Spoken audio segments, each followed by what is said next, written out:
The first time I met Zarathek, she was stuck. Not metaphorically stuck, like in a bad relationship or a dead-end job. I mean literally, physically stuck in her brand-new galactic security uniform, looking like a bright blue burrito with arms.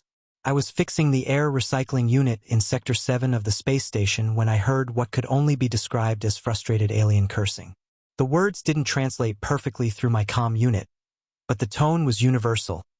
Pure, concentrated annoyance mixed with a healthy dose of panic. "Hello," I called out, setting down my plasma wrench. "Anyone need help over there?" The cursing stopped. Then, in heavily accented but clear English, "Oh, yes, please. I am, how do you say, in a predicament of clothing." I followed the voice around the corner and found her. Zarathek was what humans called a Zephyrian, tall, willowy, with skin that shifted colors based on mood. Right now, she was cycling rapidly between embarrassed pink and frustrated orange. Her forearms were tangled up in what looked like the most complicated uniform I'd ever seen. The galactic security uniform was a marvel of engineering, designed to fit dozens of different alien species. It had adaptive fibers, environmental controls, and enough pockets to carry a small armory. It was also, apparently, impossible to put on if you were a Zephyrian having a bad day. "I have been attempting this for 47 minutes, she said, her skin now a deep shade of mortified purple. "The automated fitting said it would adapt to my physiology, but I believe it has adapted too much. Or perhaps not enough. The situation is unclear." I had to bite back a laugh. She looked like she'd been attacked by a very enthusiastic blue octopus that specialized in textiles. "The uniform is too tight?" I asked, walking closer to assess the situation. "Too tight, too loose, too many appendage holes? I do not understand human fashion," she said, trying to lift one arm and somehow managing to tangle herself further. "My previous security posting required only a simple identification badge. This is excessive."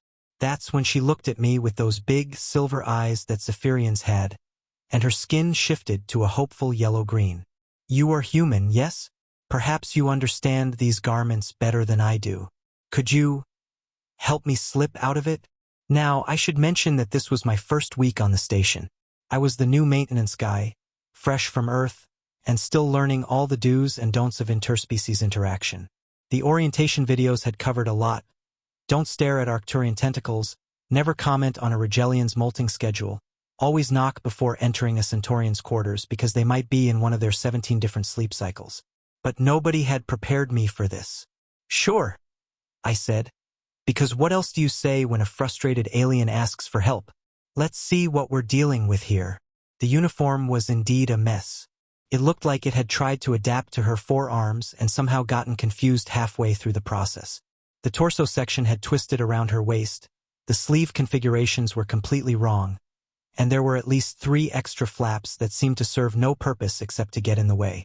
"Okay," I said, trying to sound more confident than I felt. "This is definitely a calibration issue. The uniform's trying to adapt to your physiology, but it's got the wrong base parameters. You can fix this?" Hope colored her voice and her skin, which had shifted to a bright, optimistic blue. "I can try. But first, let me ask, did you follow the setup protocol?" Her skin went sheepish orange again. "I may have skipped some steps. The manual was very long, and I was eager to begin my duties." I nodded. "That's your problem right there. These uniforms need a full biometric scan before they can adapt properly. Without that, they just guess, and apparently they guessed wrong. So you can help me remove it?" "Better than that," I said, pulling out my multi-tool. "I can reset it and help you put it on correctly." The next 20 minutes were like the universe's strangest puzzle. The uniform had basically tied itself in knots, and every time I tried to loosen one section, another part would tighten up. Zarathek was remarkably patient, considering she'd been trapped in synthetic fabric for nearly an hour. "You know," she said as I worked on a particularly stubborn section near her shoulder, "I was beginning to think this assignment was a mistake. Security work is new for me. I was previously in botanical research. From plants to patrol duty? I asked, finally getting one of her arms free. That's quite a career change. My homeworld is joining the Galactic Federation next year. They wanted Zephyrians in various Federation roles to ease the transition. I volunteered for security because... She paused, her skin cycling through several colors I couldn't identify. Because I wanted to prove that my people could handle the responsibility. And now you're stuck in a uniform, probably thinking we're all incompetent, I said with a grin. Actually, no, she said, and her skin shifted to what I was learning was a warm, pleasant gold. You stopped your work to help a stranger with a ridiculous problem. That speaks well of humanity. I managed to get her other arms free, and the uniform finally started cooperating. Okay, let's try this again. But first, we need to reset the whole thing. Fair warning, when I trigger the reset, it's going to go completely loose for a second. Meaning you might want to hold on to it, or you'll be standing here in your undergarments while the uniform reboots. Her skin went bright red. That would be suboptimal. Just grab the chest section and hold on. I found the reset control, a tiny button hidden under one of the collar flaps, and pressed it. The uniform immediately went limp, like a deflated balloon. Zarathek grabbed at it with all 4 hands, managing to keep herself covered while looking absolutely ridiculous. This is undignified, she muttered. But temporary, I assured her. Now, while it's rebooting, we need to run the setup protocol. Can you access your personal settings on your comm unit? She fumbled with her wrist comm, still holding the uniform with her other 3 hands. I have it. Great. Look for the biometric calibration app. Should be under station services. It took a few minutes to find the right program, but once we did, the process was surprisingly straightforward. The app scanned her body dimensions, recorded her thermal preferences, and even asked about any special equipment she'd need to carry. Now, I said, let's try putting it on the right way. This time, the uniform cooperated beautifully. It wrapped around her naturally, adjusted to her forearmed physiology, and even changed color slightly to complement her natural skin tone. This is much better, she said, turning to examine herself. The uniform fit perfectly, looking like it had been custom-tailored instead of mass-produced. You have my gratitude, human. Name's Jake, actually. Jake Morrison. Jake Morrison, she repeated carefully. I am Security Officer Zarathek, recently of the Botanical Research Institute of Zephyr Prime, currently having a much better day thanks to your assistance. Just doing my job, I said, though that wasn't entirely true. Helping people out of their clothes, even in a completely innocent technical support kind of way, wasn't exactly in my maintenance duties job description. Is it, though? She asked, tilting her head in that curious way Zephyrians had. Your job is maintaining the station systems, correct? I am not a system. Well, no, but I thought about it. I guess I just saw someone who needed help. Her skin shifted to that warm gold color again. Yes, that is what I mean about humanity. In my research, I studied many species. Most would have continued with their own tasks, perhaps reported my situation to the appropriate authorities. You simply helped. Seemed like the right thing to do. It was, she said. And now I must report to my supervisor, who is probably wondering why the new security officer is an hour late for her first shift. I winced. Oh, that's not good. Want me to talk to them? Explain what happened. You would do that? Sure. Technical difficulties aren't your fault. She was quiet for a moment, her skin cycling through colors I was starting to recognize as thoughtful. Jake Morrison, she said finally. I believe I would like to request you as my designated technical support specialist. I don't think that's how it works. Perhaps not officially, she said with what might have been a smile. It was hard to tell with Zephyrian facial features. But unofficially, if I have any more equipment difficulties, may I call on you for assistance? Of course, I said, though hopefully, the next time will be less complicated. Famous last words. Over the next few weeks, I learned that Zarathek was incredibly intelligent, dedicated to her new job, and absolutely hopeless with technology. Not Zephyrian technology, she could operate their bioorganic systems just fine. But Federation tech, which was mostly designed by humans and other tool-using species, gave her endless trouble. Her security scanner wouldn't recognize her biometrics. Her communication device kept switching to languages she didn't speak. Her patrol route downloaded to her tablet in what appeared to be interpretive dance notation. Each time, she'd find me somewhere on the station, usually while I was elbow-deep in some piece of machinery, and ask for help in that polite, slightly formal way of hers. "Jake Morrison, I require assistance with what I believe is called a printer," she'd say, or, "The coffee machine appears to be dispensing a substance that is definitely not coffee." And each time, I'd drop what I was doing and help her figure it out. It wasn't just kindness, though I told myself that's all it was. Zarathek was interesting. She saw everything from a unique perspective, combining her scientific background with her security training in ways that often surprised me. When we fixed her patrol scanner, she showed me how she'd been using it to catalog the station's plant life, cross-referencing with her botanical database to identify potentially hazardous species. When we got her communications working, she used it to learn 15 different languages so she could better interact with the station's diverse population. "Why don't you ask the IT department for help?" I asked one day as we worked on her tablet, which had somehow started displaying everything upside down and backwards.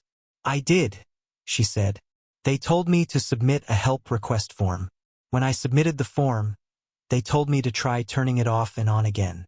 When that did not work, they told me to submit another form. Bureaucracy at its finest." "Indeed, but you simply fixed the problem." She paused, watching me work. "Why do you do this, Jake Morrison? You gain nothing from helping me." I'd asked myself the same question. The honest answer was complicated. Part of it was that I liked solving problems. Part of it was that Zarathek was good company, intelligent, curious, and appreciative of help in a way that made me feel useful. And part of it, if I was being completely honest, was that I was developing feelings for her that were probably inappropriate and definitely complicated. "I like helping," I said instead, "and you're always polite about asking. Unlike others? Let's just say some people see maintenance staff as part of the furniture. You actually treat me like a person." Her skin shifted to that warm gold I'd come to associate with happiness. "You are a person, Jake Morrison. A good person." The moment might have gotten awkward, but her tablet chose that exact second to start playing what sounded like Rigelian opera at maximum volume. "Right," I said, diving back into the settings. "Let's get this fixed before security gets noise complaints." It became our routine. Zarathek would have some technical problem, I'd help her solve it, and we'd end up talking while I worked. She told me about her homeworld, with its massive tree cities and bioluminescent gardens. I told her about Earth, trying to explain concepts like seasons and oceans to someone who'd grown up on a planet with engineered ecosystems. She was fascinated by human problem-solving approaches. "You think in straight lines," she observed one day. "Point A to point B with maximum efficiency. Zephyrians tend to think in spirals. We consider all possibilities before choosing a path. Sounds like it would take forever to make decisions." "It does," she admitted. "But we rarely make the wrong decision twice. Whereas humans make the wrong decision repeatedly, but we make it fast." "Yes." Her skin brightened with excitement. "That is exactly right. But it is not necessarily wrong. Sometimes speed is more important than perfection." These conversations were the highlight of my day, which probably said something about my social life on the station. But I looked forward to her technical crises, even as I hoped she'd eventually get the hang of human technology. That hope was thoroughly crushed the day she called me to her quarters with what she described as a situation of extreme complexity. I found her standing in front of her closet, wearing her off-duty clothes and looking frustrated. "What's the problem?" I asked. "My dress uniform," she said, gesturing to a garment bag hanging in the closet. "Tomorrow is the ceremony for my homeworld's Federation membership. I am required to wear formal attire." I looked at the bag suspiciously. "Let me guess. It's another adaptive uniform?" "Worse," she said. "It is a formal dress uniform designed specifically for Zephyrian physiology. My government sent it, along with instructions. She handed me a datapad covered in text that looked like it had been written by someone who had never actually worn clothes. Arrange the ceremonial draping according to traditional specifications, I read aloud. Ensure proper alignment of decorative elements with cultural significance indicators. What does that even mean? I have no idea, Zarathek said miserably. The accompanying video tutorial assumes knowledge I do not possess. Something about the 7 sacred folds and honoring the ancestors through textile arrangement. I stared at the garment bag. You want me to help you put on a formal dress? I want you to help me not embarrass my entire species on one of the most important days in our planet's history, she said. The Federation ceremony will be broadcast across 17 star systems. If I appear incorrectly dressed, it will reflect poorly on all Zephyrians. The weight of that responsibility hit me like a meteor. Zara, I don't know anything about your culture's clothing. What if I get it wrong? Then we will be wrong together, she said simply. But at least we will have tried. I couldn't argue with that logic. The formal dress uniform turned out to be the most complicated piece of clothing I'd ever encountered. It wasn't just a garment, it was an architectural project. There were layers within layers, each with its own purpose and proper positioning. The base layer was simple enough, but then came the ceremonial wrap, which had to be folded in specific patterns that supposedly told the story of Zephyrian history. This section represents the first blooming, Zarathek explained, trying to hold multiple pieces of fabric while I consulted the instructions. It should cascade like falling leaves, but also suggest the strength of growing branches. How does fabric suggest strength? I am not certain. Perhaps through the angle of the draping. We experimented with different approaches with mixed results. The first attempt made her look like she'd been attacked by a very artistic octopus. The second attempt was better, but one of the ceremonial panels kept slipping. There has to be a trick to this, I muttered, studying the video tutorial for the 20th time. Look, see how she's holding this section? She's not just draping it. She's creating tension. Tension, like in engineering. You use opposing forces to create stability. I positioned the fabric differently, using the decorative clasps not just as ornaments but as anchor points. Try this. This time it worked. The ceremonial wrap held its shape, creating the flowing, organic lines that the instructions called for. Zarathek moved carefully, testing the garment's stability. It feels correct, she said wonderingly. How did you know to do that? Same principles I use when rigging support cables, I said. Physics is physics, whether you're dealing with metal or fabric.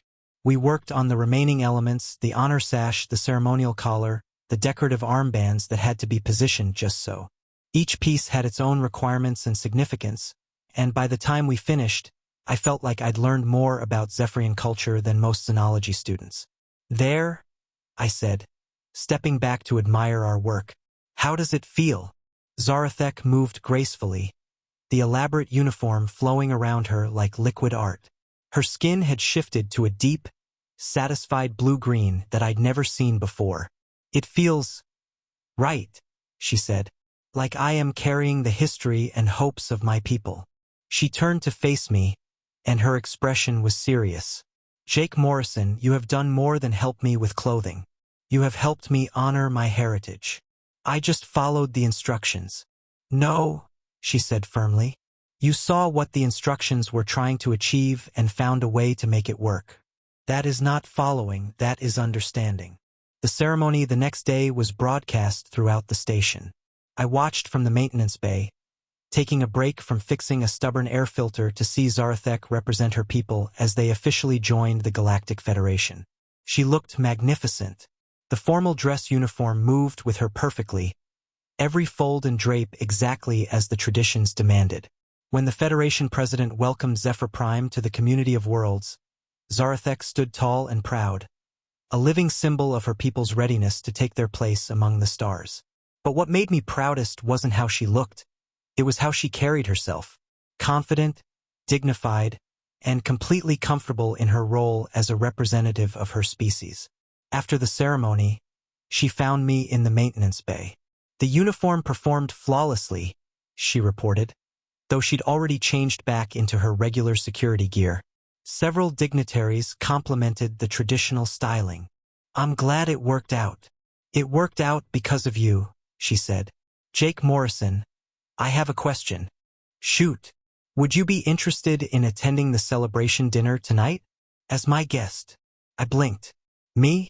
But it's for diplomats and officials and the people who made it possible, she interrupted. I could not have succeeded today without your help. It would mean much to me if you were there.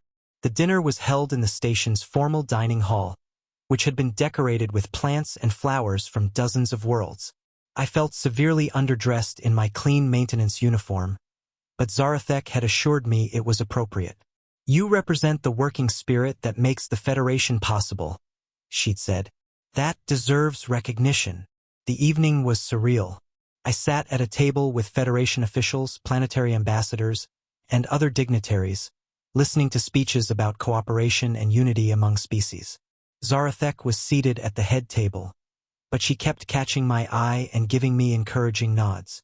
During the dinner, the Zephyrian ambassador stood to make a speech about the importance of individual contributions to interspecies cooperation. To my shock, she mentioned the human maintenance specialist whose technical expertise and cultural sensitivity helped ensure proper ceremonial protocols were observed. Everyone applauded, and I wanted to disappear under the table. But Zarathek was beaming at me from across the room, her skin cycling through every happy color in the Zephyrian spectrum. After dinner, we walked along one of the station's observation decks, looking out at the stars. Thank you, she said quietly, for everything. Not just today, but every day for the past month. You have made my transition to Federation life much easier. Happy to help, I said, meaning it. I have news, she said. I am being reassigned. My heart sank. Oh, where to? The Federation Security Academy on Centauri Prime. They want me to develop training protocols for new species joining the Federation. Apparently, my experience adapting to human technology has given me insights they find valuable. That's great, I said, trying to sound enthusiastic. It's a big opportunity. It is, she agreed. But I will miss having a technical support specialist who doubles as a cultural consultant and friend.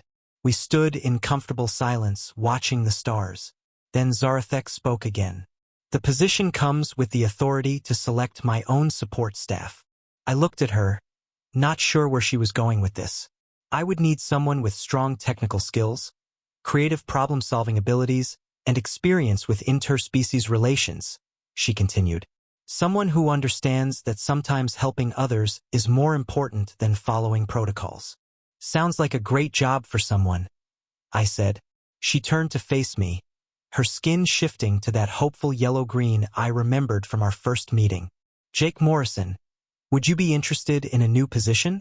The pay is better than maintenance work, and the job description would officially include helping security officer Zarathek with technical difficulties. I stared at her. You're offering me a job? I am offering you a partnership, she said. You have already proven yourself to be an excellent technical support specialist. But more than that, you have proven yourself to be someone I can trust, someone who sees problems and solves them, someone who treats others with respect and kindness. I don't know what to say. Say you will consider it, she said. The Academy is at the center of Federation space. You would see new worlds, meet new species, work on technologies you have never imagined. And occasionally, you would help me figure out how to put on complicated uniforms. I laughed. When you put it like that, how can I refuse? Her skin brightened to brilliant gold. Is that a yes? That's a yes, I said. Though I have one condition. Name it. Next time you have trouble getting out of a uniform, we figure out the problem before you're trapped for an hour. Agreed, she said solemnly. Then she smiled, or did that thing Zephyrians do that's close to smiling. Though I suspect our future challenges will be somewhat more complex than clothing malfunctions. She was right about that. Over the next few years, working together at the Federation Security Academy, We dealt with everything from diplomatic crises to technological disasters to first contact situations that required delicate handling. But it all started with a simple request for help, from someone who was stuck in a uniform that didn't fit quite right. Sometimes the most important partnerships begin with the smallest acts of kindness. And sometimes, when someone asks if you can help them slip out of something that's giving them trouble, the answer should always be yes, even if you have no idea what you're getting yourself into. Especially then, because that's when the real adventure begins. 3 years later, Federation Security Academy, Centauri Prime. Jake Morrison to Training Bay 7, please. Jake Morrison to Training Bay 7. We have a situation. I was halfway through recalibrating the holographic projectors in the main lecture hall when the announcement came over the comm system. The slight pause before situation told me everything I needed to know. Zarathek was having another one of her adventures with Federation technology. On my way, I replied, grabbing my toolkit and jogging toward the training bay. The academy was a massive complex, housing cadets and instructors from 47 different species. As the official technical support specialist and unofficial problem solver, I'd learned to recognize the subtle differences in emergency calls. Urgent meant someone's equipment was actually broken. Priority meant someone important was complaining. But situation meant Zarathek had encountered something that defied conventional understanding. I found her standing in the middle of Training Bay 7, surrounded by 6 confused-looking cadets from various species. In front of them was what appeared to be a Federation combat suit that had achieved sentience and decided to reorganize itself into modern art. Let me guess, I said, setting down my kit. The new adaptive combat armor? Indeed, Zarathek replied, her skin cycling through frustrated oranges and embarrassed purples. I was demonstrating the automatic fitting protocol to the new cadets when it decided to demonstrate itself, finished Cadet Vextar, a young Arcturian whose tentacles were still twitching with amusement. The suit is now apparently convinced it should be worn by someone with 7 legs and 3 heads. I walked around the twisted mess of what had once been a perfectly functional piece of military hardware. The adaptive fibers had knotted themselves into impossible configurations, and the environmental controls were blinking in what I was pretty sure was distress. What did you do differently this time? I asked. Nothing, Zarathek protested. I followed the exact same demonstration protocol I have used successfully 12 times before. Instructor Zarathek attempted to demonstrate on herself first, offered Cadet Kaelwynen, an enthusiastic young human from the Mars colonies. But the suit was already calibrated for the previous demonstration. There was the problem. You tried to put on a suit that was still configured for someone else's physiology, I said. The adaptive systems got confused and tried to accommodate both body types simultaneously. That should not be possible, said Cadet Tetrang, a serious-minded Centaurian who took detailed notes on everything. The reset protocol should have cleared all previous configurations. Should have, yes, I agreed, pulling out my scanner. But these new models have learning algorithms. They're supposed to get better at fitting different species over time. Problem is, sometimes they get a little too creative. I ran a diagnostic on the suit's core processor. The readout made me whistle. Well, here's your problem. The suit's AI has decided that since it successfully fitted a Zephyrian, an Arcturian, a Centaurian, and 2 different human body types, it should be able to fit all of them at once. It's trying to create a universal configuration. Can you fix it? Asked Zarathek. Fix it? I can do better than that. I grinned at the assembled cadets. Who wants to learn about creative problem solving? For the next hour, I turned the malfunction into an impromptu lesson on adaptive technology, human troubleshooting methods, and the importance of understanding your equipment beyond just following procedures. The key, I explained as we worked together to untangle the suit's confused fibers, is to think like the machine. What is it trying to accomplish? What information is it working with? And where did its logic go wrong? Cadet Vextar, whose species had a natural talent for working with complex systems, was the first to grasp the concept. The suit is not malfunctioning, he said excitedly. It is functioning exactly as programmed, but with incorrect assumptions about its objective. Exactly, I said.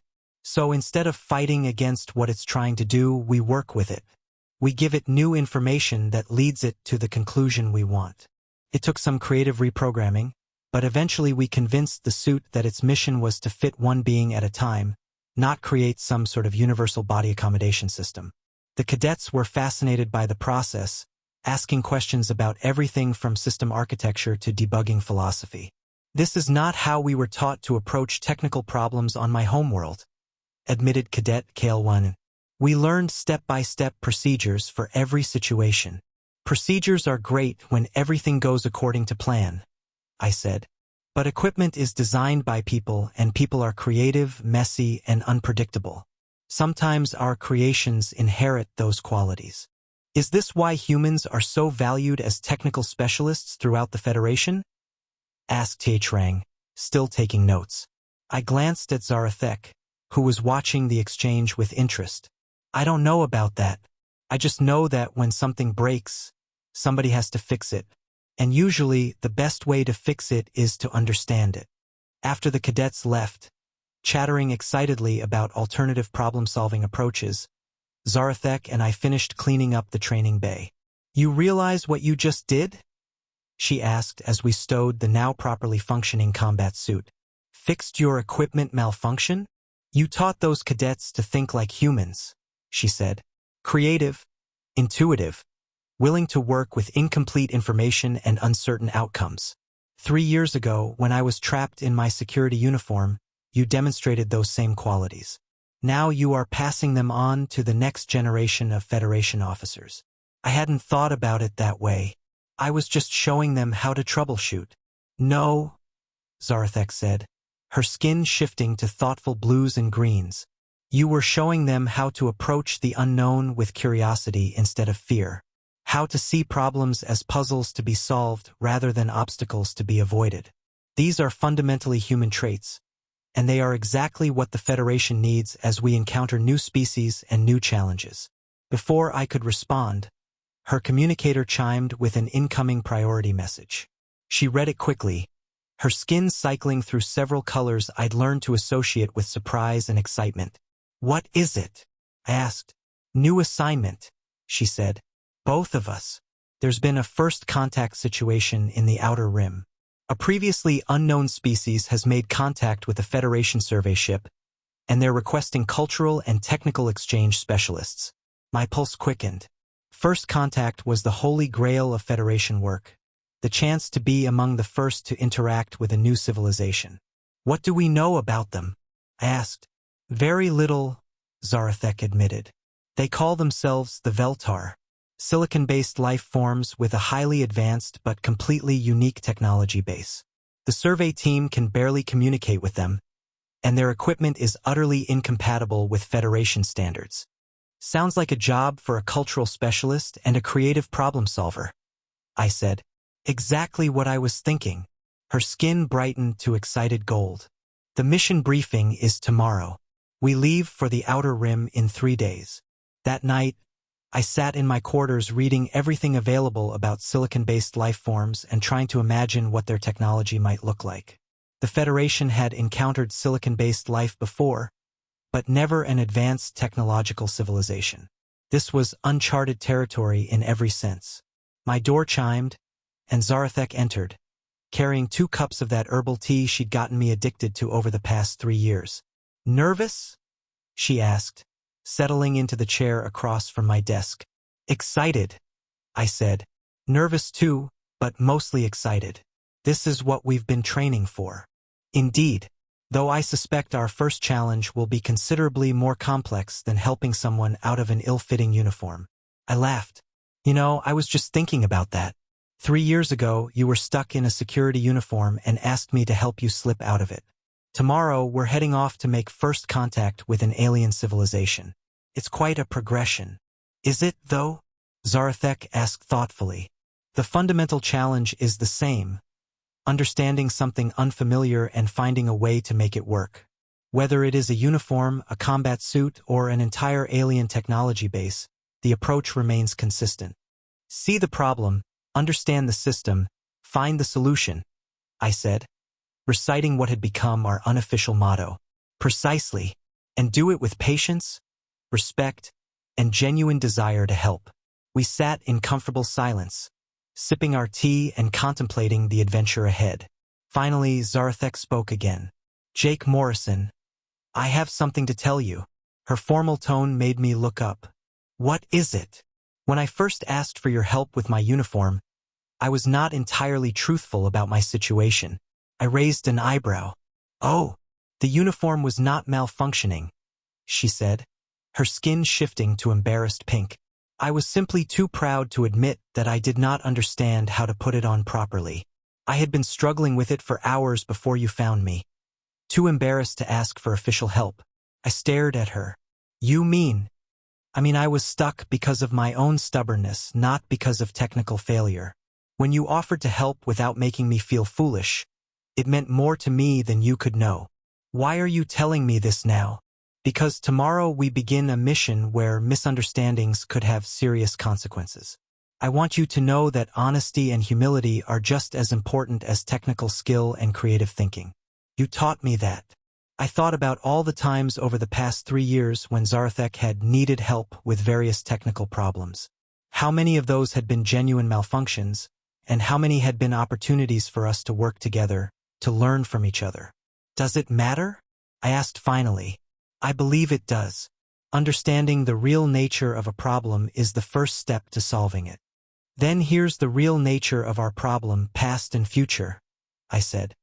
"We're two individuals from different species, with different backgrounds and different ways of thinking, trying to work together in an increasingly complex universe. Sometimes we'll need technical solutions. Sometimes we'll need cultural understanding. And sometimes we'll just need to be honest about what we don't know and ask for help." Zarthek's skin shifted to warm gold. "That is a very human way of looking at it." "Maybe, but I think it's also just the right way of looking at it."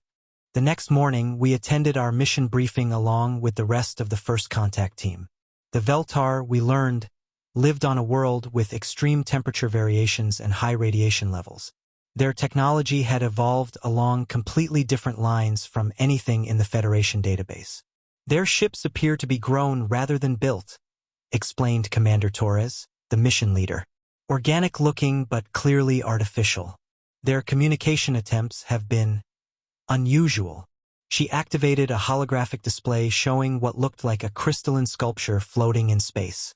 "This is how they responded to our standard greeting protocols," she continued. "Our xenolinguistics team believes it might be some form of three-dimensional language, but we're not certain." I studied the complex geometric patterns, trying to see if there was any logic I could recognize. Beside me, Zarthek was doing the same thing, her skin cycling through the colors that indicated deep thought. "It's beautiful," she murmured, "like a mathematical poem." "That's exactly what it might be," said Dr. Chan, the team's xenolinguist. "If their language is based on spatial relationships and geometric forms, this could be their equivalent of hello, we come in peace." "What do we know about their technology?" I asked. "Almost nothing," Commander Torres admitted.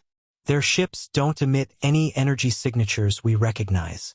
No electromagnetic radiation, no subspace distortions, nothing that registers on our sensors except mass and gravitational effects." "How are they moving through space?" asked Zarthek. "Unknown. The survey team observed them changing direction and velocity, but couldn't detect any propulsion systems." I felt that familiar tingle of excitement that came with encountering a truly puzzling problem. "Sounds like we're going to need some creative problem-solving." "That's why you're here," Commander Torres said. "The Veltar have requested what our translation programs interpret as understanding makers and harmony builders. We believe they're asking for specialists who can help bridge the gap between our technologies and theirs. The mission would take us to the edge of Federation space, to a system that existed at the intersection of 3 different stellar phenomena. The Veltar homeworld orbited a binary star system that was itself orbited by a pulsar, creating an environment unlike anything humans had ever studied. "Environmental suits will be mandatory at all times," warned the team's medical officer. "The radiation levels alone would be fatal to most Federation species within minutes." What about the Veltar themselves? I asked. How do they survive those conditions? We think their silicon-based biochemistry is naturally resistant to radiation, Dr. Chen explained. But we won't know for certain until we can establish better communication. As the briefing continued, I found myself thinking about patterns, how different species developed different solutions to similar problems, how understanding one perspective could illuminate another.